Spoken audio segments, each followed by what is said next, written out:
My journey of living with an experience of war and my subsequent struggles has been a long journey in many ways. Some might say a journey of 25 years in the making. My journey did not start when I decided I wanted to return to the Falklands Islands last year. It started as I embarked onto one of the LCUs of HMS Fearless in May 1982, when the Falklands War had ended. I was embarking to return home, and perhaps, as I look back now, not realising that I was different and I had changed. During my service life, I saw life in the main as game playing, not for real, exercises with blank ammunition with a sort of innocence about it. It was when the game became real I felt a loss of innocence, and with this loss a grieving process. For many years this grieving process was put on hold as I maintained a public face. As I recall, this was relatively easy and driven by lots of supporting features. I was fearful of losing face in front of my fellow war veterans, my family, my fellow Royal Marines. Being a Royal Marine was getting on with it, and was bound up in the unwritten rules, societal and cultural expectations, and most importantly, a displaying of the commando qualities of teamwork and cheerfulness in the face of adversity. I played this out very well for the final 13 years of my service life, playing the game during many NATO exercises around the world, and once again doing life for real in Northern Ireland. Suddenly, and with no warning, I was medically discharged from the Royal Marines in 1995. It was a massive loss, the loss of an unspoken connection with other Falklands veterans, and the loss of the physical embodiment which made me who I was since I was 16 years old. I feel the most significant part of my journey, and what has had the most impact on who I have become, was crossing the void that lies between the life of being in the armed services and becoming a civilian. I have a notion that my society blindly believes that there is a streamlined and very efficient transition into civilian street for the likes of me. Perhaps it is easy for society to take for granted that we, war veterans, will just be able to get on with it. I suppose if the truth be told, I did try. I applied such strategies as having a stiff upper lip, and I tried very hard to be a civilian. Naturally, I had other things to mask and shield me from playing out the script of being a war veteran. In reality, getting on with it was and still is about living and engaging with life to its fullest. It was about being a good enough father, a good enough son, a good enough brother, and a good enough husband. It was about forging a new career path, establishing relationships in an alien world, but not forgetting to mourn the loss of that part of me that I lost when I went to war. I do not suggest that this period, during my struggles to adjust to being a civilian, were not without their darker moments. Nevertheless, these moments have been part of the land I have been crossing. So my pilgrimage to the Falklands in November 2007 was a small fragment of my life journey. Most importantly, it was another deliberate journey across a landscape which is constituted by a contemplation and exploration of what being a Royal Marine has meant to me and what it has done to me. For me, it was a personal pilgrimage to say goodbye, to stand on the waters for San Carlos and finally say goodbye to my friend Michael Doc Love. I wanted to sit on the waterside, smile and recall memories of runs ashore in foreign ports and sharing great moments of 70s rock at Nebworth and the Reading Rock Festivals. I wanted to give myself permission to allow the tears of loss to wet my face, instead of these tears being swallowed down in a vain attempt to disengage with the real pain of loss. I'd waited 25 years. I'd waited 25 years to feel that pain. I'd waited 25 to feel that pain. To feel that pain. Up and down, up and down, up and down. What the fuck's up with me? Anxious about something, I suppose. Anxious about going back? Can't seem to think straight at the moment. Getting a bloody panic about how much kit I've got. Seem to have packed most of my clothes to take with me. Worried about the weight of my suitcase, which is ridiculous. When have I ever concerned myself with that? When have I ever concerned myself with the weight of my suitcase?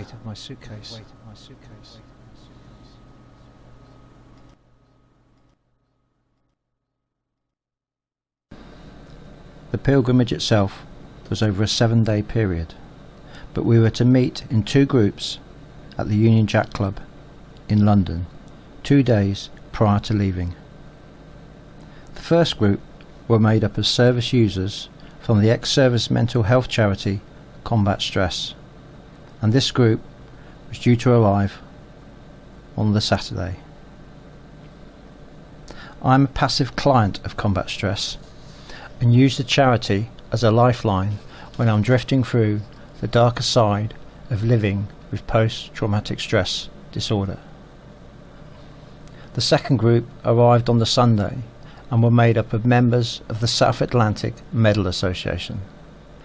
They were chosen from an oversubscribed list of veterans and family members of the men who were killed down south. For me, the 2 days in London had been a buffer between the normality I had come from and what lay ahead over the next week.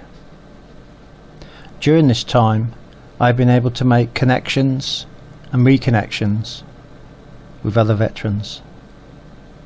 For me, these connections were about taking a risk and talking about how the last 25 years had been for me.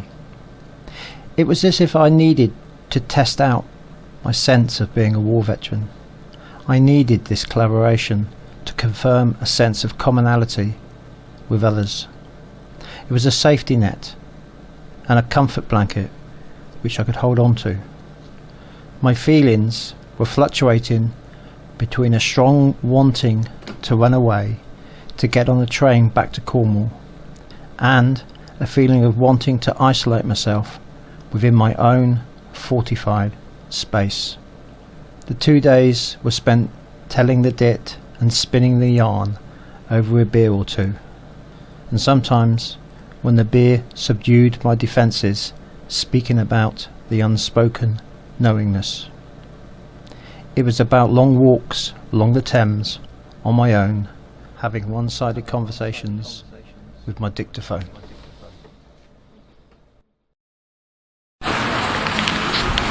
It's well documented that the experience of war and the traumatic effects of war are relative to the individual they are. I mean, that's common knowledge, but to see it firsthand is perhaps in some ways, I don't know,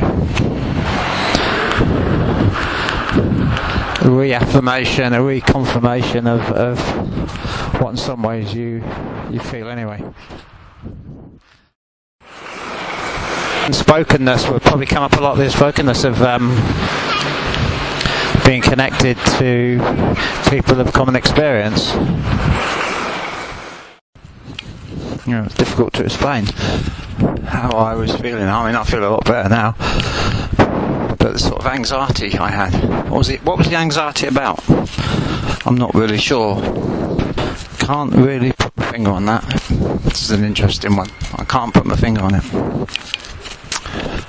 at all. I retold the stories I had heard into my dictaphone. Met another bootneck outside the entrance, had a yak with him like you do. It's funny how you're used to recognise ex-Marines and quite naturally speak to them. Anyway, had a yak with him, talked about our experiences, told him what I was doing.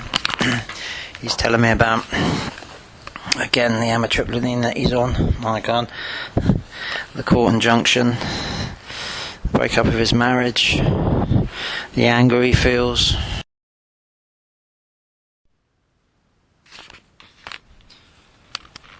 We talked about the suicide rate, over 300 now, so I must update my figures.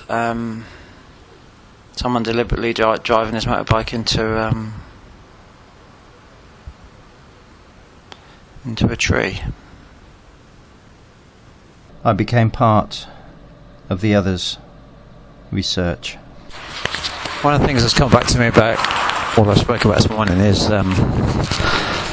how the psychiatrist said that his questionnaire, which is research, is about getting evidence for the lottery who funded this. The question is his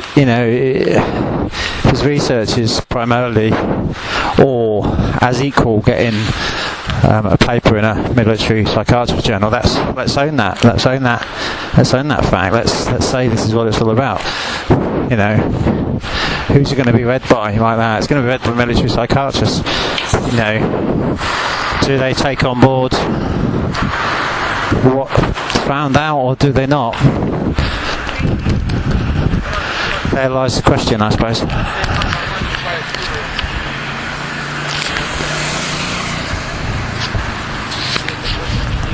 But once again, in some ways, it's others having a voice for us.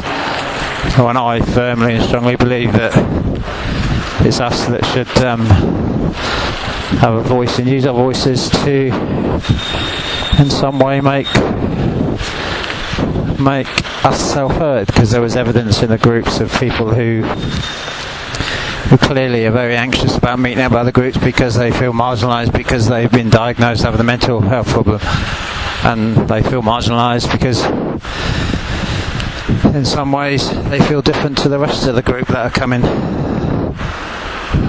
And it's very difficult when you've gone past that point to reassure people that that's not the case, and I suppose in some ways they have to have that experience for themselves, and I'm sure they will, and if they don't, away. I think that's the big thing about the group work and the key. On Monday, November the 5th, a convoy of coaches arrived outside the Union Jack Club with that comforting military precision and transported us to Gatwick.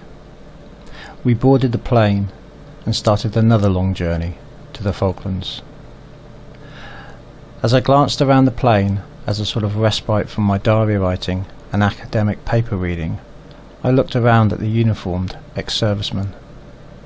The maroon polo shirts of the Paras, the green polo shirts of the Royal Marines, the blue of the Navy, and the officers in their tailored jackets and multicoloured old boys' ties.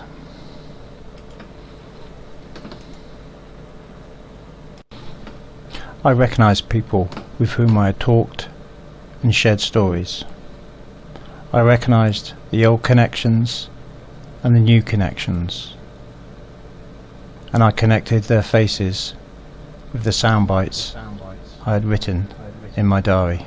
I'm on amitriptyline. I have changed. The islands have changed, but I want to know what has changed in me and what has changed in the islands. I'm on amitriptyline. You just got to keep laughing, haven't you? I'm on amitriptyline. I'm on amitriptyline. I'm on amitriptyline.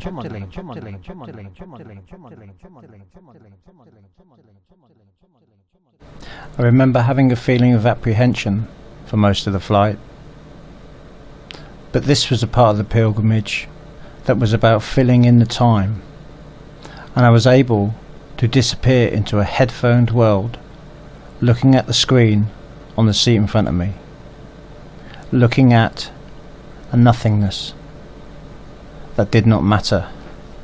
Yes, there were comedies, films, and interesting documentaries shown on the entertainment system, but I can't remember what it was I saw. But I can't remember what it was I saw. But I can't remember. To talk about my feelings and tears I've experienced this year openly and engage in conversation with all these people has been great. Not forgetting we are now only 2 hours away from landing, and it's difficult to know what to expect. On the journey, 2 memorial stones for 2 paras that were killed during the conflict were passed around. They were being shown proudly by the paras' sisters. You just can't help to feel a sense of sadness, and at the same time thinking, how brave is that? I bet on this plane there are many stories of sadness, loss, bravery, fear. Perhaps there are too many emotions to think about, and I've got to focus on me. What I've got to do is focus on me and try and take myself away from this sadness. So what are my fears? At this point in time, as we bear down on the end of the journey, my fear is stepping off the plane. I just do not know what to expect. And my hopes? Do I really have a hope of gaining from this pilgrimage? I'm not sure really. I suppose I can hope to find something unknown. And I do wonder if there's any gaps to be filled after 25 years, like a jigsaw puzzle that's been left unfinished, uncompleted. There was another announcement from the pilot, an hour to go, and I am feeling a slight twinge in my stomach. It is back to the sense of the unknown and what is going to happen. How did I cope then? How did I cope then? How did I cope then? How will I cope now? And how will I cope now? And how will I cope now? And how will I cope now?